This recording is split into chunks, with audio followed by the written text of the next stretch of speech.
मेरे गाने का अब 2 वर्जन होगा। ये तो भजन था, वंदना था, एक आध लाइन कुछ नए जमाने के गीतों को आपके बीच में टेक्निकल रूप में रख करके एक बिरहा मैं आपके बीच में रखूंगा। जरा सुनिएगा जितने लोग बैठे हैं। और कार्यक्रम आयोजक लोगों से भी निवेदन करूंगा कि अगर बुलाए हैं धर्मेंद्र सोलंकी को तो मैं अपना पूरा काम करके 1 किलोमीटर के बात को 1 सेंटीमीटर में भी कहा जा सकता है अगर प्रयास किया जाए तो। नहीं तो 1 सेंटीमीटर के बाद को 5 किलोमीटर में भी नहीं कहा जाएगा। और मैं प्रयास करूंगा कि जितना देर आपके बीच में रहूं कुछ कॉन्सेप्ट अलग हो। एक बिरहा हमसे सुनिएगा। भारत के 2 रिटायर्ड जज और बिहार के एक वर्तमान आईपीएस अधिकारी, इन तीनों लोगों ने मुझे टेलीफोन करके कहा सोलंकी भाई यूट्यूब पर एक बिरहा सुना हुआ आपका, इसे सार्वजनिक मंचों पे गाते हैं कि नहीं गाते हैं? हमने कहा नहीं, वो घटना मुझे मिला, कवि जी से लिखवाया, गा दिया यूट्यूब पर। तो कहे नहीं, इसको जहां कहीं भी सोशल लोग हो, सार्वजनिक मंच हो, उस मंच पर जरूर इस बिरहा को गाइएगा। और मैं आपसे निवेदन करूंगा, एक बिरहा जो अभी 2-4 मिनट बाद आपके बीच में रखूंगा, यकीनन चूंकि मिजाज दूसरा था गाना, लेकिन मुझे एक बिरहा गा करके जाना भी है, बड़ी दूर रात में कार्यक्रम है, तो ईमानदारी से सुनिएगा, कलेजा फटेगा, सोचने पर मजबूर होंगे और यकीनन उस कवि को भी आप दाद देंगे कि लिखने वाले की गजब की कारीगरी है।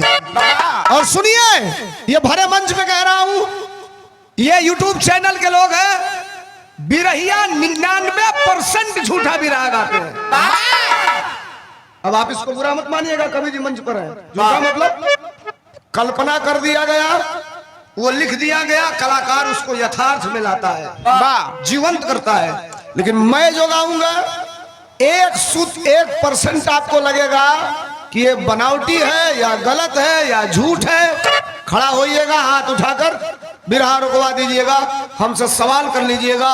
History, chemistry, geography, psychology, biology, अगर इनके जो छात्र रहे होंगे वो इस बिरहा में उसका मिश्रण पाएंगे। और कहीं से आपको गलत लगे तो किसी प्रोफेसर के पास इसके डिस्कस कर लीजिएगा। मास्टर एक लाइन कुछ रंगीन का क्या हुआ? नौका नौका दुकान आइल भाई को छोड़ा, दुकान को गाना बड़ा हल्ला है, तनी गरीब मछोले बन नेता आदमी हम देखुल गाई ना पाइला। दुकान है हरा नवा धई धई दाबता,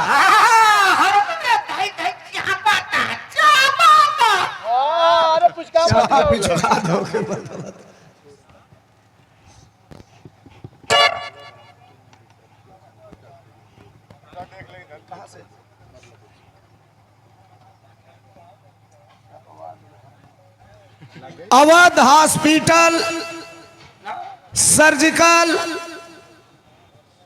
हॉस्पिटल, आदरणीय डॉक्टर विनोद यादव जी बदलापुर के ऐतिहासिक धरती से ये 500 रुपया देकर के भैया के द्वारा मुझे सम्मानित किया गया। भैया को बहुत बहुत धन्यवाद, बहुत बहुत नमस्कार। सामने बैठे हैं, लगातार हर जगह मुलाकात होती रहती है, आप लोगों का सम्मान प्यार मिलता है। भैया के साथ धन्यवाद। टुन्नू मास्टर दो चीज जान लो, अच्छे पिच पे हर खिलाड़ी खेल लेता है, बाउंड्री चली जाती है, 1 रन 2 रन चौका छक्का लग जाता है। लेकिन खराब पिच पर वीरेंद्र सहवाग के जैसा खेलना चाहिए, विराट कोहली के जैसा खेलना चाहिए। तो पिच थोड़ा डगमग है, लेकिन इसमें बाउंड्री लगानी ही लगानी है। अब मिजाज बना के एगो गीत, इन नया गीत के छोड़ के तनीसा 35-40 साल पहले के वर्जन हम और आदरणीय गुरुजी ने तैयार करके हम लोगों ने गाया है एक महिला के साथ। सुनिएगा, थोड़ा सा टेक्निकल बात भी है इसमें। कामा सट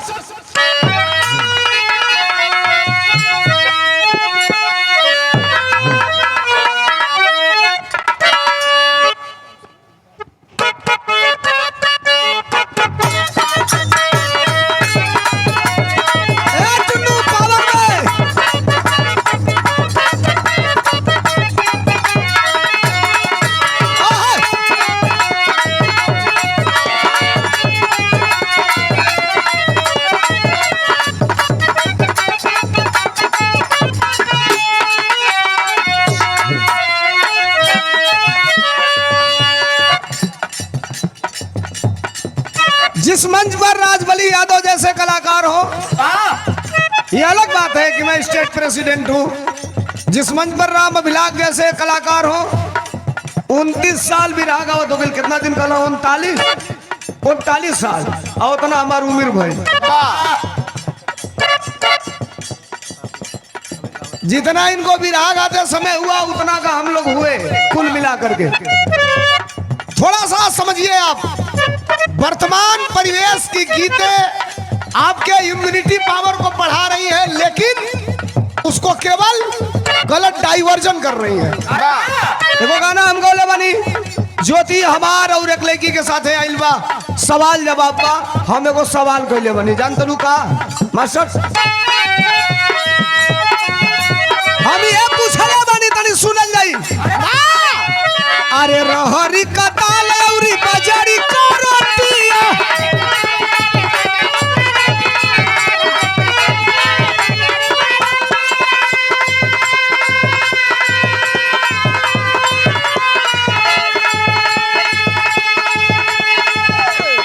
इस सोनू भैया की तरफ से पुरस्कार बा 1000 रुपया का। लड़के के पिता जो ने लड़का का बरहिया बा। ए भाई देखो, कलाकार पहुनी बिरादरी होला, चाहे कोनो कलाकार हो, जब मंच पर आता है तो जिस उपलक्ष्य में आता है वो अपेक्षा करता है कि उसके बारे में कुछ कहूं तो उससे रिलेटेड लोगों का परिचय हो जाए हमसे। लड़का का बाप जो ने बेटवा के बरही में आई नहीं जा 1000 रुपया दे के उनके पिता सोनू यादव हमें सम्मानित करने का काम किए हैं। आशीर्वाद बा, लड़का खूब पढ़े खूब बढ़े, लेकिन कितनो पढ़ लई कितनो बढ़ जाई, जो लई सरकार रही तो ले नौकरी लागे होगे वाला नहीं खे। लड़का के आशीर्वाद बा, शुभकामना बा, 1000 रुपया का पुरस्कार बा। सुना ज्योति,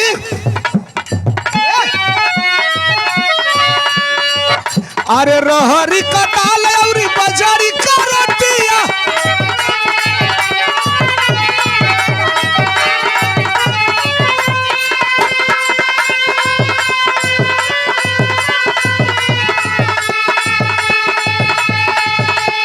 रहरी का दाल औरी बजरी का रोटिया, ओहू पया गहनी का भात, धनी हो सपनावा हो गईले, अरे धनी हो सपनावा हो गईले। रहरी का दाल यहाँ तक समझ में आ रही है। बजरी का रोटी नया वर्जन के नौजवान अभी भी समझ जाएंगे। अगहनी का भात ज्योति तो अगर ना पता हो चाहे जानो तो वो अपने पिताई से पूछिए। आज की 20-25 साल पहले एगो धान आवे लमेरा नियर होखे हुए, सारी धाने में लमेरा माने अलगे अलगे कहीं उग जाला, जो अलग वेराइटी हो जाला। तो लाल लाल होके मोट मोट गेहूं की दाना नियर, ओकर चूरा कुटा जाओ तो बिना चीनी या बिना भेली डलले मीठ लागे खवा जाओ। अगर घर को सजाओ तो ही बात लपेट के लोग खा ले, बड़ा नीक लागे। भात बने तो गांव के लोग माड़े में सान के खा ले। डॉक्टर कहे कि ये कैल्शियम बनाएगा, शरीर के अंदर जाएगा तो ये ताकत देगा। इतनी घड़ी डॉक्टर कहता लोग भात खइबा तो शुगर हो जाएगी, आई के नहीं खे मना कर देता लोग। वो समय का भात रहे तब हम गौले बानी का। अरे रहरी का दाल औरी बजरी का रोटिया, ओहू पया गहनी का भात, धनी हो सपनावा हो गईले, अरे धनी हो सपनावा हो गईले, लौके ना वो खरिया जात, धनी हो सपनावा हो गईले, लौके ना वो खरिया जात।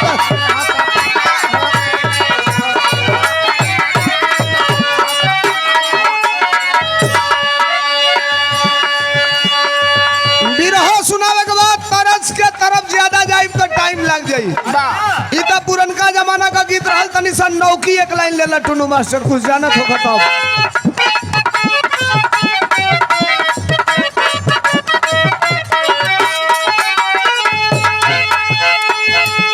एगो मेहरारू अपना मर्द से मोहब्बत कर दिया, मर्द प्रदेश जाता, पीछे से कुर्ता पकड़ के खींचले लिया, कलश की ए राजा सुना का कहलस, अरे जाता रे राजा, अरे चढ़ी के जहाजवा, फंसी हना मोहिनी जाल में जाता रे रजवा छोड़ के जहाँ जावा फंसिया न मोहिनी के जाल में।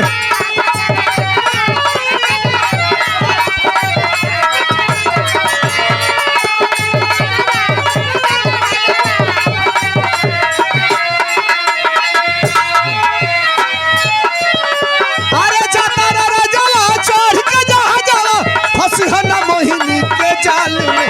एगो चुमा ले ला गाल में हो एगो चुमा ले ला गाल में संग दिला बोले जा रुमाल में।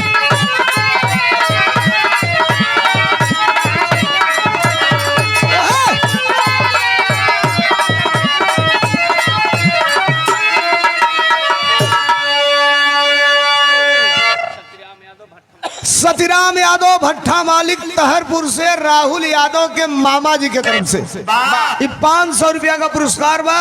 भैया के नमस्कार बा, प्रणाम बा। आप सबके बहुत बहुत बोलगी बा। सब बाबू लोगन के नमस्कार। सूरजपाल दीपक भैया के दोस्त आपके तरफ से 201 रुपया देकर के सम्मानित के लिए बहुत बहुत धन्यवाद, बहुत बहुत नमस्कार। हम यहाँ तो कुछ नौजवानों की डिमांड थी। सोनू भाई का डिमांड रहा कि एक लाइन साइकिलिया वाला भी गा दिया। ए सुनिए, एक विशेष सूचना मैं आपको बता रहा हूं। आपके दरवाजे पर बीएलओ एक कागज लेके गया होगा, आपके घर पर पहुंच गया होगा। मेरे बिरहा गाने से ज्यादा इंपोर्टेड ये बात है जो मैं आपको बता रहा हूं। उस फार्म को अगर आप भर के जमा नहीं करेंगे तो आप अगले चुनाव में वोट डालने के लायक नहीं रह पाएंगे। चुनाव आयोग ने कहा है कि 4 नवंबर से पहले की जो वोटर लिस्ट है उसे शून्य माना जाएगा। आयोग नया SIR के तहत फार्म भरा जा रहा है। आपके स्कूल का BLO भर रहा है। सरकार अगर बनावे के बाद तो वोट बचावे के पड़ी। वोट कोने का बची, अपन वोट बनवावे के पड़ी। 69 लाख वोट बिहार में काट दिया गया। 79 लाख 65 लाख 65 लाख पहले काटा गया और दावा आपत्ति के बाद 4 लाख काटा गया। 69 लाख और बढ़ाया गया 41 लाख। कटा किसका? केवल आपका। और बढ़ा किसका? केवल उनका जिनको सरकार बनानी थी। कल भारत के प्रधानमंत्री जी अयोध्या आए थे धर्म ध्वजा फहराने के लिए।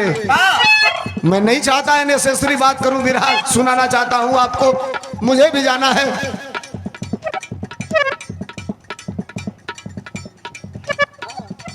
ये हमारे भैया राहुल यादव, राहुल ढाबा एंड फैमिली रेस्टोरेंट कार्यक्रम के आयोजक संयोजक हमारे भाइयों की तरफ से ये 1000 रुपयों का पुरस्कार। एक बार जोरदार तालियां बजा करके स्वागत करेंगे आप। कभी कभी मैं बोलता हूं भैया डॉक्टर साहब, तो कुछ लोग जो मुझे एक्सेप्ट नहीं करते, सपने में भी नहीं एक्सेप्ट करते, वो कहते हैं क्या बोलता है, अंड बंड बोलता है। एविडेंस के साथ बोलता हूं साहब। अयोध्या में राम मंदिर बना, राम का सबसे बड़ा पुजारी मैं भी हूं। मेरा घर भर है, मेरा परिवार है। केवल नरेंद्र मोदी जी के खानदान के लोग नहीं है, हम लोग भी राम के पुजारी हैं। लेकिन सवाल एक आपके बीच में रख रहा हूं, पता लगाइएगा, गूगल का जमाना है, 1 सेकंड लगेगा। राम मंदिर बना और उसमें कई सैकड़ों पुजारी रखे गए। पुजारी जानते हैं कौन? सरकारी कर्मचारी के तहत पुजारी रखे गए। वो पुजारी सरकारी नौकरी माने सरकारी पुजारी रखे गए। तनख्वाह जानते हैं कितना उनका?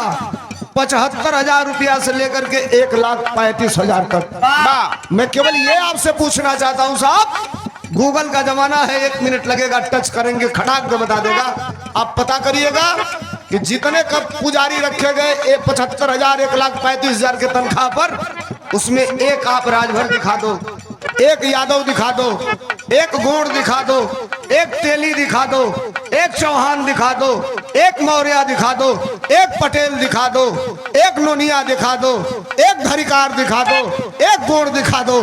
किसी बैकवर्ड और अनुसूचित जात के लोग उसमें, उनको पुजारी नहीं बनाया गया। पुजारी है कौन? केवल एक वर्ग, एक जात के लोग। हम केवल देने वाले हैं, लेने वाले नहीं हो सकते। अरे हम देना ही केवल जानते हैं। इस बात को आप समझिए। यही आकर के बात बिगड़ जाती है। एक तरफ एक व्यक्ति कहता है कि हम तुम्हारे बेटे और बेटियों के नौकरी और रोजगार की व्यवस्था करना चाहते हैं, और दूसरे तरफ हमको और आपको धर्म और समुदाय में बांट करके इस देश की एकता और अखंडता को खत्म करने का काम किया जा रहा है।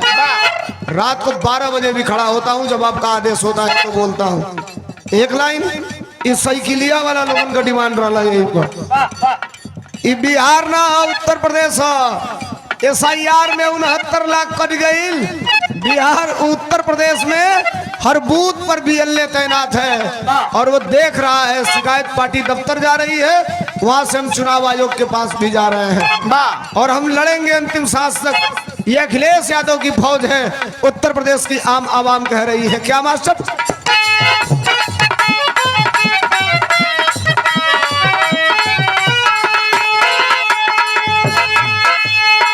अरे अब पीडिया का ललकार होई,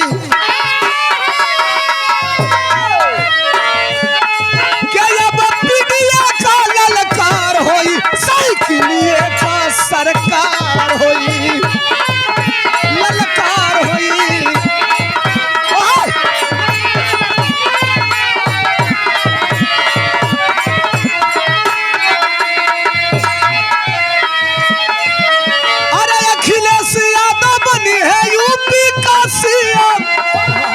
सीट अब की 300 से पार होई। अरे अखिलेश यादव बनी है यूपी का CM, सीट अब की 300 से पार होई। अब पीडीए का ललकार होई, साइकिलिए का सरकार होई। बढ़िया।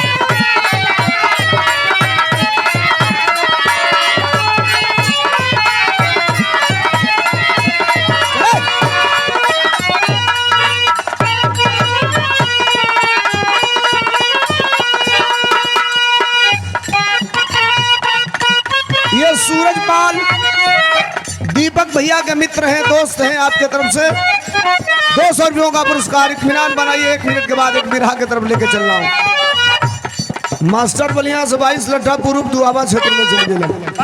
आवा नाम बता।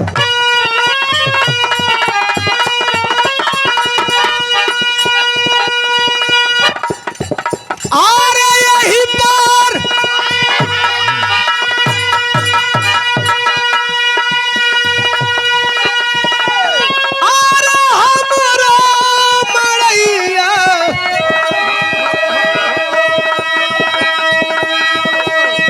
वही पार सैया बाले हो राम। अरे यही पार अरे हमारा मड़ैया, वही पार सैया बाले हो राम। बिचवा में देवरा मुदैया, अरे बिचवा में देवरा मुदैया, अरे बिचवा में देवरा मुदैया, पकड़ ले कलैया बाले हो रहा।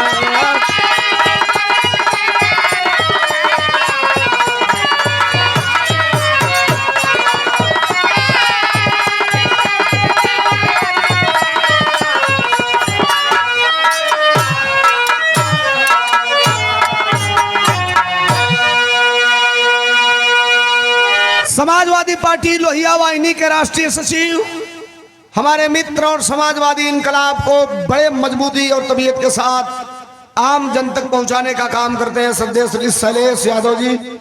आपके तरफ से सुंदर पुष्पहार, 200 रुपयों का पुरस्कार। भैया के नमस्कार बा, प्रणाम बा, आप सबके नमस्ते प्रणाम बा। श्री रघुवीर यादव जी